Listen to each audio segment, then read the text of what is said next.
Welcome to Chalk It Out, where we spill the tea on what it's really like to be an educator.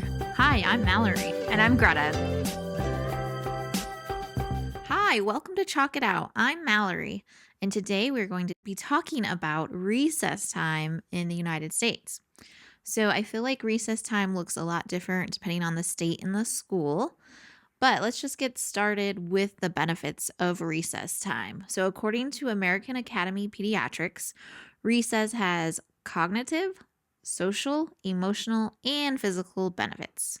Of course, recess time also provides students to be more productive after recess time, which I find very important when you're trying to learn and be educated in the school system. As far as my feelings, I think it's a great time for students to take a break and just chat, socialize with their friends. They can play sports and work on some of those leadership and sports ethics. They can also build on their sports skills.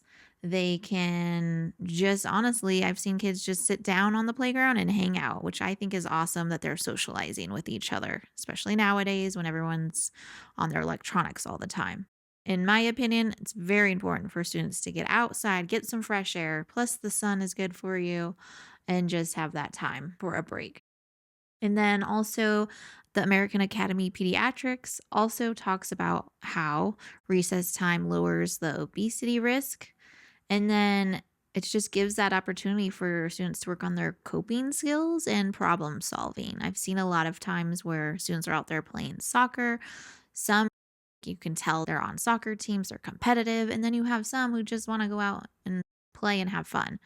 And so it's really interesting to watch them come together. And I had to have some discussions on like, we're not in a competitive season right now. We are just on the playground having fun.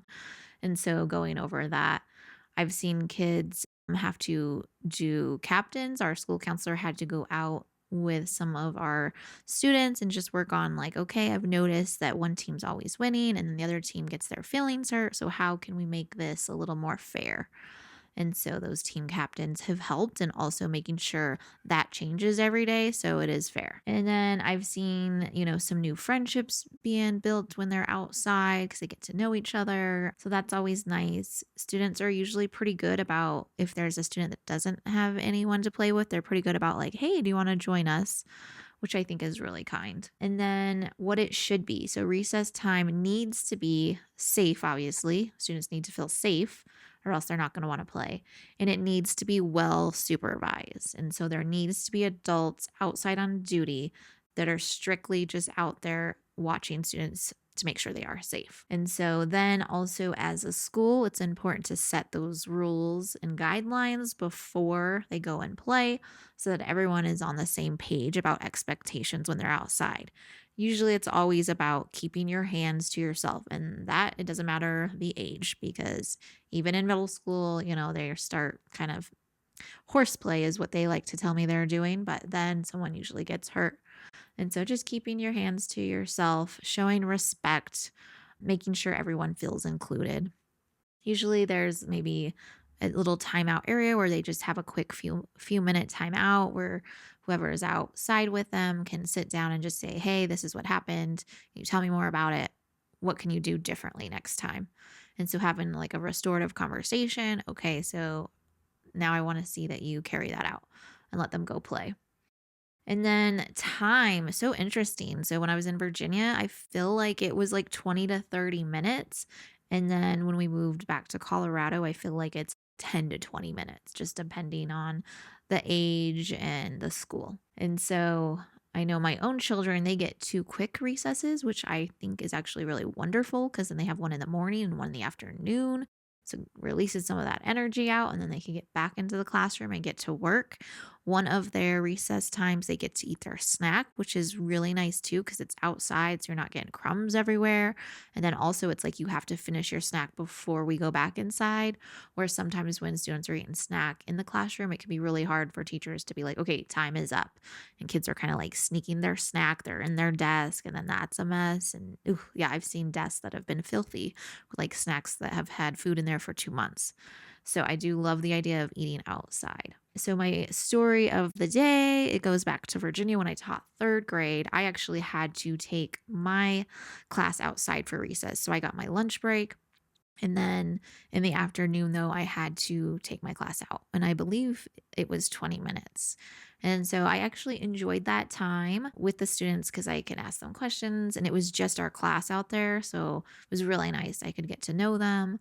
But I'll never forget there was a day, and I had my high heels on, of course, because I love fashion. Anyone who knows me knows that I love my clothes. And so the boys were like, "Yo, miss, do you want to play with us?" And they had been asking me and asking me. So I was like, "Yes, let's just do this."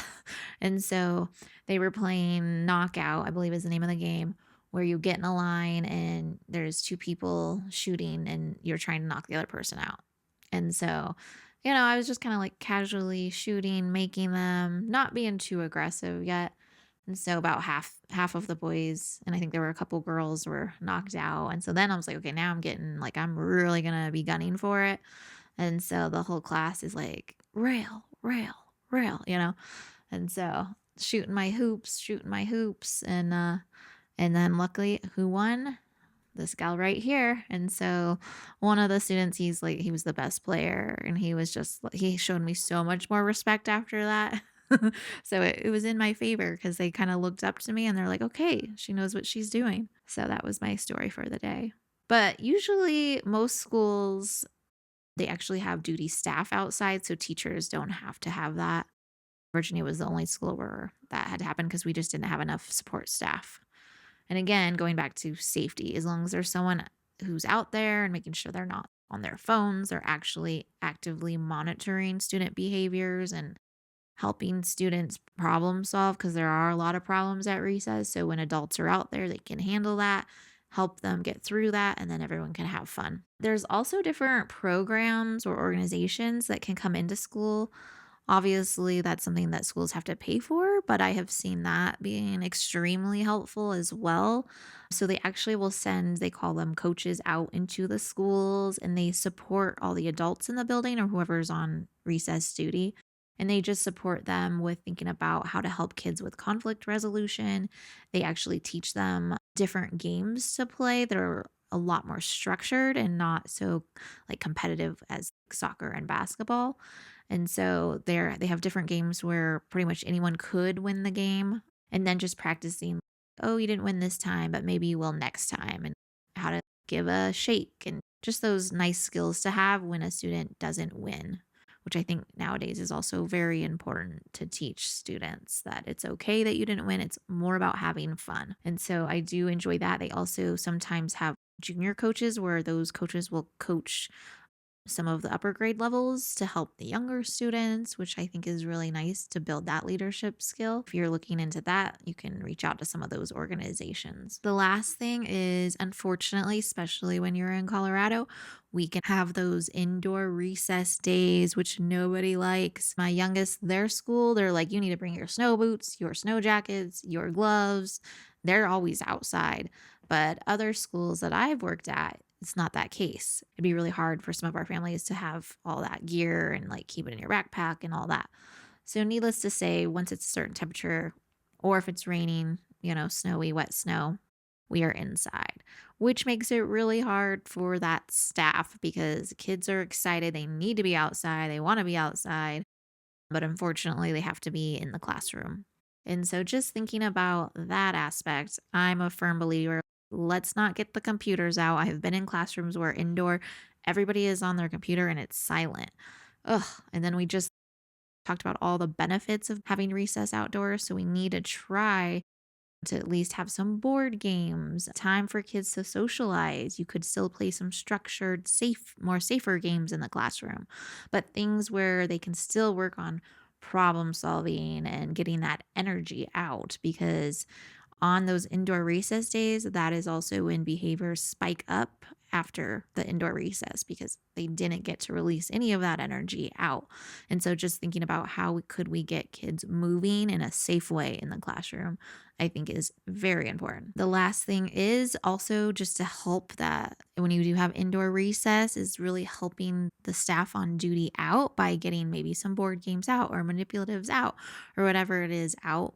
That really helps them because they're kind of walking into a classroom not knowing where anything is at and they're trying their best. So maybe if you have your board up and you can have some yoga or whatever it is, some different breaks involving exercise up, have some different things out.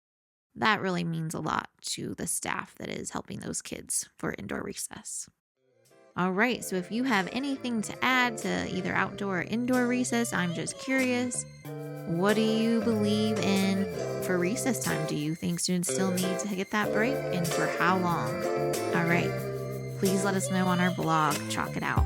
Thanks for joining.